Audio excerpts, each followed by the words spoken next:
Okay, why is it when you put on tight clothes, you feel your size? Yeah, that's my thought of the morning.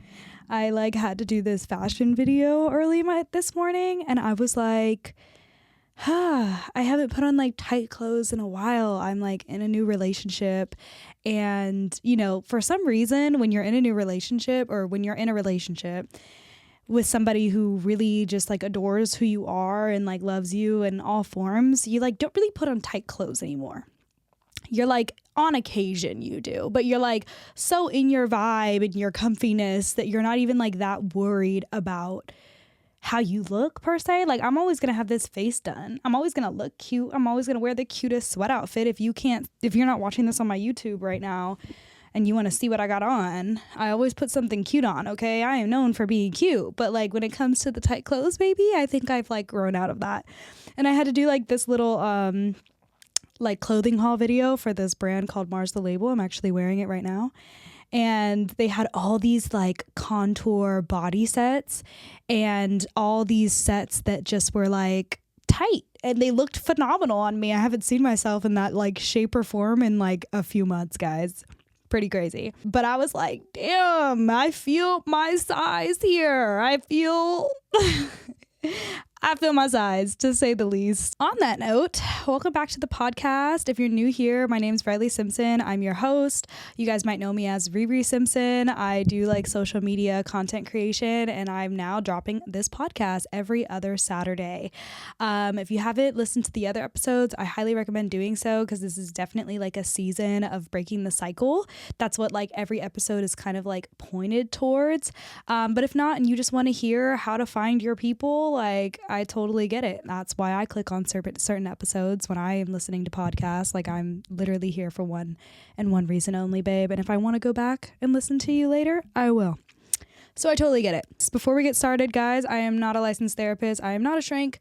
I am just a person that has experienced a lot in her little lifetime. And I wanted to, talk to you guys and just be an ear to listen to while you're on your way to whatever you're doing.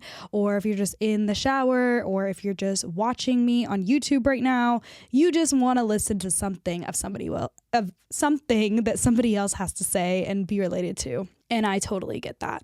I love podcasts because I feel there's something for everybody to just feel they're not alone.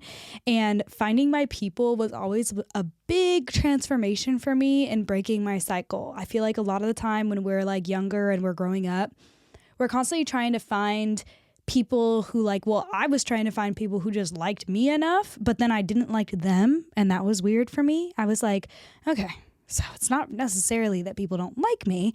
I just don't really like them. And I was was it something about them that I don't really like? Or do we just not really mesh? And figuring that out was really complicated.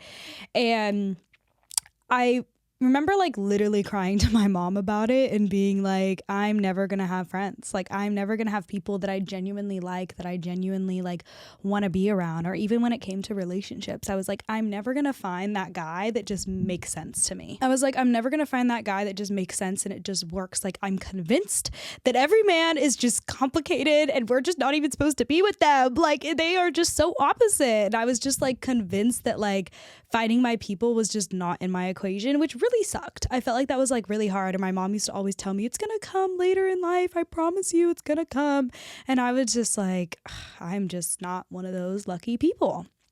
But they do come. They come and they go. You go through phases. And I think part of breaking the cycle is detaching from things, people, energies, vibes, what you want versus what you need. It's completely detaching from everything and just walking your own path and finding your people along the way. I always resort back to cartoon character movies whenever I'm trying to explain things, because what just dawned on me was, what is the movie with the girl that walks the yellow brick road? Wizard of Oz. And I always referred to the yellow brick road too. Wizard of Oz is a great example of walking your path, right? Like, she's completely scared. I haven't seen this movie in a while, so don't quote me on this, but she's completely scared. She has no idea where she's going. But as she's walking on this yellow brick road, she meets all of her people. When she falls off of the path, she goes into areas where she like is scared, and in, areas where she knows she shouldn't be. And if she just followed the yellow brick road, you find your people, you find your path, you find your destination. Like, there's always these hidden points in Disney movies, and that's why I love watching them as an adult, because every single one of Disney movies really does show you just kind of how the way life works. And yeah, I mean, it is exactly that. Like, you follow your path, you follow your dream, you do what you need to do, and your people just show up. You be true to what you want, you be true to yourself, you be the girl that you're always supposed to be, and the right guy will find you. If you keep trying to morph into the perfect friend, the perfect daughter, the perfect girlfriend, the perfect woman, and all these different things, you're just gonna feel kind of like, okay, now that I've mastered how to morph, doesn't that even feel authentic to myself? And then you feel lost within yourself, and then you have to go through that journey over and over again. And your best bet is just to hit rock bottom. Rock bottom seems so scary. I can't tell you how many like messages I've got from like my friends, or just seen on people's close friends, like, oh my God, I've hit complete rock bottom and I don't know what to do. And I've hit rock bottom like 100 times. And that's why I once created this clothing line. It doesn't exist anymore, so don't try to find it. But it was called The Green Place. And literally on one of the shirts, it said, you've gotten through 100% of your hard times. And that was like a big quote for me for a long time, and it always will be. But it's true. Like, you get through 100%. Like, think of all the times where you thought you died. Think of all the times, like, I know this can't be, maybe this is the first time you've hit like extreme rock bottom, but like, you hit a version of this before and you got through it, and it's fine. And sometimes it sucks to be in a position where you're just like literally feel like you have nothing left, but it can, when you change your perspective, it can be very like life-changing in a sense, because it helps you move in the direction that you're supposed to. It's like, think about a blank piece of paper. Something that's beautiful about a blank piece of paper is you can write a new story. You can flip the page, you can tear it, you can throw it away, you can start again tomorrow, you can do whatever you want with a blank page. But with a written book, like, you know that you need to keep reading in order to understand the story, in order to get to a place. But sometimes when you got nothing, that leaves room for you to create everything that you're supposed to. Sometimes I feel like when we have nothing, it's because the path that we've been on was so wrong. And you ever feel like you're like, I've been going through something every other day and it just seems like I just live in this hell bubble? It's probably because you're walking on such the wrong path. And because your little stubborn self won't change, and you won't change no matter what, because you're convinced this is the path that you're supposed to be on, God and whatever you believe takes it completely away from you, strips you down naked to where you're embarrassed, and now you have to start over because you didn't want to start over when he told you to the first time. You didn't want to start over when your life hit the fucking floor. You didn't want to start over in any category. It didn't matter how bad it got for you. You never started over. You just kept going in the direction of hell. Could you imagine if the devil is right in front of you and you just voluntarily keep following him as if you don't know that's going to lead you to a bad place? Sometimes we have to be led to the worst of the worst places, because I'm stubborn too. I am so stubborn, and I've been led to the worst of the worst places so many times. Like, it was ridiculous, to the point where I was like, I refuse to keep walking in this direction. And God completely stopped it for me. He was like, you will not continue to walk in this direction, and I'm literally going to make it so you literally can't. And that's what rock bottom feels like. It feels like you literally cannot keep going in this direction. So you feel so lost. And you feel so drained, and you feel so tired and exhausted, and all of the things that are just freaking negative. And you're just like, why can't this just work for me? I'm so passionate about this, or I want this, or I'm trying my best with this. And you're like, why can't it work? It's because it's not supposed to. It's not your path. It's not where you're going to find your people. It's not where you're going to find your success story. It's not your story. It's the story that you're trying to create for yourself. And we're still all made so special. We already do have a pathway written out what's best for us. And it does Like, it is happiness. It is joyfulness. It is a good life, but you have to trust it. And it doesn't matter if you don't trust it, because if you don't trust it, two things are going to happen. Either you're going to hit complete rock bottom and you're going to realize that the path is just not for you, or you're going to just sink. You're going to sink and you're going to drown, and you're going to go into this terrible, terrible place where you just live an eternity of just like misery. And who wants to do that when all you have to do is literally just change your direction? Literally just ask yourself, where do I see myself going? Where am I supposed to go?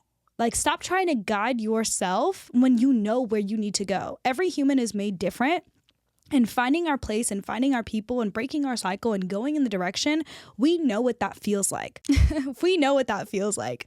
We know that this friend isn't good for us. We know this relationship isn't good for us. We know that I shouldn't be wearing this. I shouldn't be doing this. I shouldn't go out to this place. I shouldn't go there. I don't want to go out tonight. I shouldn't be spending money. I shouldn't have this type of car. We know what we shouldn't do, but yet we'll push ourselves. We'll push ourselves just to get what we want, but we won't push ourselves to actually get what we want. We'll push ourselves to get what we want, but we won't push ourselves to get what we need. We'll push ourselves in the direction that we think is going to lead us to success, but we won't push ourselves in the direction that we know we have to be headed in. Like, it is the craziest thing being a human. You just feel like you're confused, but really you're the one that keeps confusing yourself, because you know where you're supposed to go. You know the friends that you're supposed to have. You know you shouldn't be friends with that girl. You know she's annoying and you guys are nothing alike and she's fake, but yet you still want to be her friend. Why? For what? And if she actually is terrible and all the things that you think that she is, do you think that's not going to somewhat like lean into you? It's like the cheater. Like, do you think that you're just going to be able to cheat for the rest of your life and you're actually going to be happy with somebody else?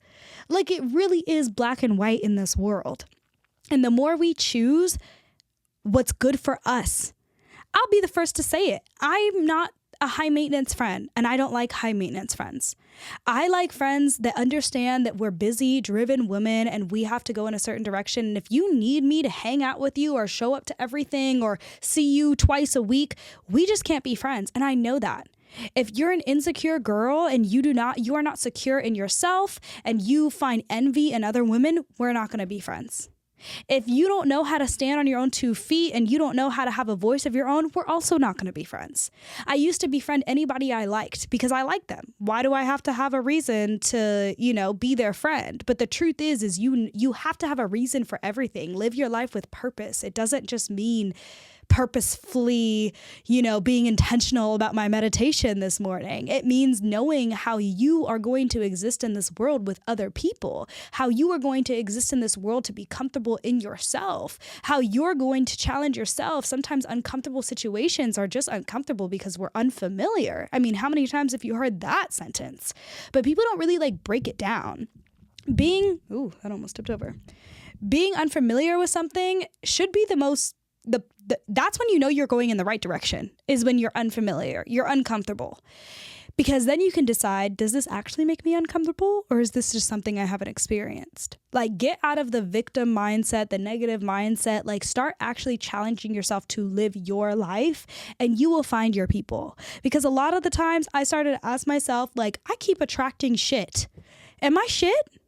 Am I physically a piece of shit? Because I have to be, because I keep attracting pieces of shit men, pieces of shit friends, pieces of shit situations and events, and I'm just traumatized every other day. It doesn't matter what I do, I just keep getting shit thrown at me. But it's because I was in situations that I knew I shouldn't have been in. I was in relationships I needed to let go of. I had friendships that I knew were terrible. And it really is black and white. But the more we try to tell ourselves that this is where I'm supposed to be, and I love this person, so I'm going to stay. And God would not want you to be in any relationship, any situationship, anything that was that negative, that made you that miserable. I do believe that certain people can bring the worst out of people. I do believe that, sometimes we can definitely act really bad, debating on the choices and the people in our surroundings. I do believe that, because there was a time where I definitely was toxic as hell. I was toxic as hell. And I thought it was just who I was. But I didn't like this person at all. Turns out it was my environment, the people I was around, the conversations I was having, the relationship that I was in. That wasn't actually who I am and what I need and what I was. But I identified as that because that's just what I was at the time. But then when I asked myself, like, do you like being this toxic, terrible person? Or is this even you? Like, do we think we should change this? Like, do you have to live in a world where you're this way? And I started challenging my actions. Like, because I decided like arguing and being toxic and just not being a genuine, like, well, I was always a genuine person. I don't mean to say that, but you get where I'm going. Being that type of person, I didn't actually like. So I challenged myself and I was like, okay, you just ask yourself more questions. What could I do to realistically change that if that situation were to occur again? And I was like, well, why don't you just not argue? Like, that's a non-negotiable for you. And it came down to, okay, well, how are we not going to argue? Because I grew up in a toxic household. I constantly had toxic friendships that argued or relationships that argued. All I knew was toxicity. And I thought that was just kind of normal, but I was like, it's okay. The 4 agreements really helped me with that because it made me realize like, it's okay for me to not want to live in a toxic environment. I can create my own rules because I realize like I love people and I'm not actually yelling at them. They just are yelling at me. And so in accordance, I end up feeling like I need to stand up for myself. And since you're yelling, I got to match you at your height. And then we're both yelling and it's not getting anywhere, but that's not actually me. And that's not actually healthy. That's not actually love. That's not actually a relationship of any sort, whether it be a friendship or a family member or an actual physical, romantic relationship. That's just not anything that somebody realistically should want. So how can I change that? Why would I change that? And then I realized, well, if you love somebody and you know this person so well, you should know how to argue with them in a way where they're going to hear it. Did you get what I just said? It's like your mom. You grew up with her your entire life, right? So you know that if the house is messy and she gets home and she sees that, she's going to be upset. So what are you going to do? Clean the house. You alleviate yourself from the conversation because you don't even want to have it. That's what it feels like to love someone. When you know your mom is going to be upset with you if you say certain things in a certain way because it triggers her, whatever it might be, you learn how to communicate with her so that way you can have a conversation with her. That's how you love someone. And you only have to do that for people that like you actually love, for starters. But then the cool thing is once you start communicating in this way, because ultimately it's for yourself too. And I get it. You're probably like, well, why do I have to fix the way I talk to certain people just for them to understand what I'm trying to say? Because you want them to understand what you're trying to say. Otherwise, why are we even talking? I don't want to talk to somebody that doesn't understand what I'm trying to say. And unfortunately, other people aren't you. They don't know you. They don't know how you operate. They don't know what you want, all the things. So if you want to get your point across to somebody that you love and somebody you're in a relationship with, you need to start by communicating in a way that they would understand it. And if you say you love that friend, that boy, that mom, that sister, that brother, you love them, that's why love is important. Because if I really love you, I should know you enough to know that if I say it like this, they're not even going to hear me. If I say it like this, they're going to start yelling. If I say it like this, and that. And you start working with people so that way you can have a healthy communication. And that's how you're going to start to see things clear. Take the emotion away from it, the relationship away from it, and look at the person and start to evaluate the person. And that way you guys can have a healthier dynamic. And that's how you find your people. Because then once you have healthier dynamics, you can start to see what it really is. And then you can decide, is this my friend? Is this not my friend? Is this somebody I want to deal with or not? And it is as simple as that. It is totally okay to tell somebody. I've told people a handful of times, and I didn't do it well the first time, and I regret it, actually. But I'll never forget the first girl I did not like. And I just could not stand this girl. Like, she just bothered me. And I just was unfortunately like attached to her. Like, we had like one of those dynamics where we couldn't help ourselves but to be in each other's space because of our family's dynamic and stuff like that. So we just like had to be around each other. And the girl really liked me, but I just didn't like her. And I couldn't tell you why, but I just didn't. We just didn't actually vibe together for the sake of me and who I am. And she was the first person that I told I didn't like. And that did not go well because I didn't know what else to say besides the fact that I just don't like you. And when somebody tells you they don't like you, that's like really harsh and terrible and rude. And I was very young at the time, but still being an adult, I don't like people. But I've just realized that I don't have to tell them that I don't like you. I can keep you at an arm's distance. We can still be respectful, and not liking somebody for no reason isn't like a reason to tell them that you don't like them. You know, if they did something to you, that's when you tell them that you don't like them. But if they didn't actually do anything to you and you just don't vibe with the person, that's on you. Like, they didn't do anything wrong. You know what I mean? And like, that's how you learn yourself. You learn your people, you learn your crowd, you find your people, and you stop attracting shit. When you like a guy, even per se, and you have this like energy that's just amazing with him, you gotta get out of the clouds, babe. Stop being in the clouds and being like, oh my God, he's my husband. Is he? Write him down on paper. Who is he? What does he do? How does he treat you? Is it an emotional connection or is it an actual connection? Is it actually healthy and you guys actually have a good time, or are you guys just vibing because you feel electricity through each other's hands? Those are big defining factors of how you feel versus what is actually going on. You know what I mean? And we have to train ourselves to get out of la la land, whether that be with a friend or a boy or a parent situation. And we have to put people on paper so that way we know what we're dealing with, because then you can define it. Then you can tell people like, you know, I actually really do like you, but X, Y, and Z does not add up for me, and that's something that I don't want to deal with, so I don't think that we're actually going to work in the long run for me. But nothing is wrong with you or us. Unless we can work on these areas, like, I don't know if we're really going to necessarily vibe on that level. You know what I mean? And people can't knock the truth. You always got to say the truth because people can't knock it. Like, whatever the truth is, you can say it. If you make a mistake, you can apologize for it with whatever. It's okay because it's your life. You are in full control of the people that you have around. You don't need to have anybody around that you don't like. You don't need to be with anybody that you don't like. You don't need to have family relationships with people that you don't like. You can find that medium that makes sense to you and to other people, and you will be much happier living in this world. And that is just 100% truthful. So how you find your people is being more honest with yourself. How do you stop attracting shit? You ask, what the fuck do you want? What do you want? And stick by it. Stand 10 toes down on it.